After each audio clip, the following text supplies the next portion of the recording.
Hey there, this is Craig Weir. Welcome back to the channel.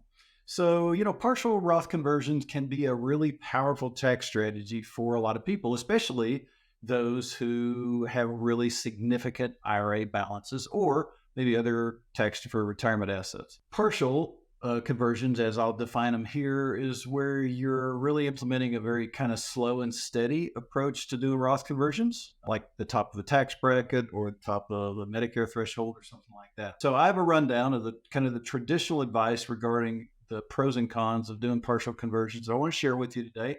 But if you're an IRA millionaire, I want you to stick around because at the end of this, I'm going to share why partial is probably not the best idea for you and what's going to be a better strategy for you to avoid a lot of tax in the future. So let's dig into the pros of doing partial Roth conversions. Well, number one, they do provide tax-free growth and withdrawals in retirement once you get the money into a Roth. So to some telling, you could actually say, well, gosh, anything I get to a Roth is a good deal because I got tax-free growth. And that's not a false statement at all. And I should say, once the funds are in the Roth, they get to grow, and whatever investments you have, they get to grow totally tax-free.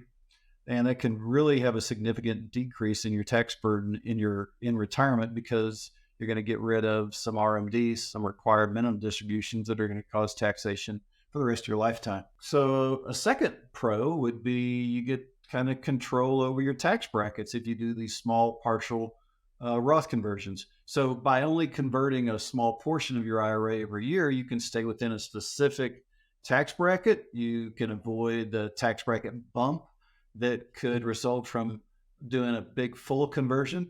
So doing it this way, it really allows you better tax manage over multiple years, especially if you have kind of an average size IRA balance. So the third pro of doing partial conversions is that you're going to reduce your required minimum distributions eventually over time. So Roth IRAs don't have RMDs for the original account owner. So converting part of a traditional IRA to Roth can actually reduce your future RMDs and the taxable income that comes from those. Also, you get some flexibility in your timing. So since you decide how much to convert each year, you get to align those conversions with the years that you have lower income, offset the conversion with other deductions like charitable giving or whatever, which can lower the impact. So all that's pretty standard stuff. But let me give you the cons. Let me give you the negative side of just doing partial Roth conversions. So partial amount may not be enough. Remember, your goal, the primary goal of doing Roth conversions is to lower your future required minimum distributions. All of those RMDs are going to be taxable income to you over the rest of your lifetime.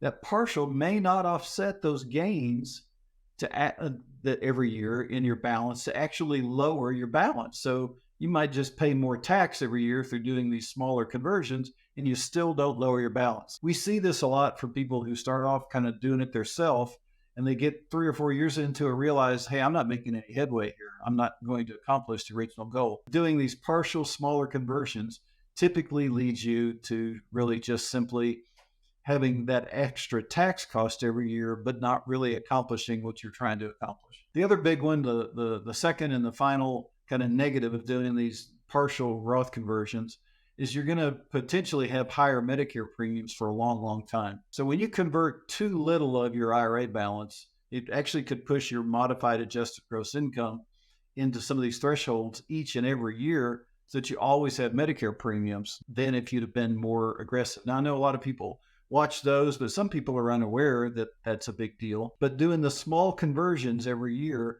can actually just cost you more money for the rest of your lifetime. So each person has their own unique set of circumstances and situations that lend toward doing small or large conversions out of their Roth. But the less you have in an IRA, the less urgent it is to do aggressive conversions. And the older you are, say over 75, 76 or so, the less you will benefit directly from the conversions. Your heirs will probably gain tremendous benefit. So we have a lot of clients that come to us at 75 or older that we help them to develop a strategy, but they know on the front end that they're going to get some benefit, but their heirs are really going to be the big winner. So look, if you're an IRA millionaire, a much more aggressive Roth conversion strategy is the only one that's going to truly maximize your tax advantages. Your future tax rate has very little to do with the conversion opportunity. Your break-even point of where your net worth is the same or not has very little to do with your break-even strategy. We calculate all those things But really, the fact is that the sum amount of your future RMDs is really the problem. For large IRA owners, I call you IRA millionaires. Those required minimum distributions are going to push you into a higher tax bracket for the rest of your life. They're going to cause higher Medicare premiums for the rest of your life if you don't get that balance down. And going to put you in a situation in each of these where you have very little flexibility over what happens when you want to take withdrawals for fun, for family, or for your faith. Check out some of the other videos. Maybe we can get a little bit deeper into what some of the best strategies are and what some of the biggest mistakes that people make when they're doing Roth conversions. Hope this was a little bit of help to you. If you like this kind of information, hit the like button, and we'd love it if you hit the subscribe button. The channel has grown tremendously over the last 90 days or so, and so we're getting a lot of people plugging into this information. I hope it is of value to you as well. Take care. Have a great day. God bless.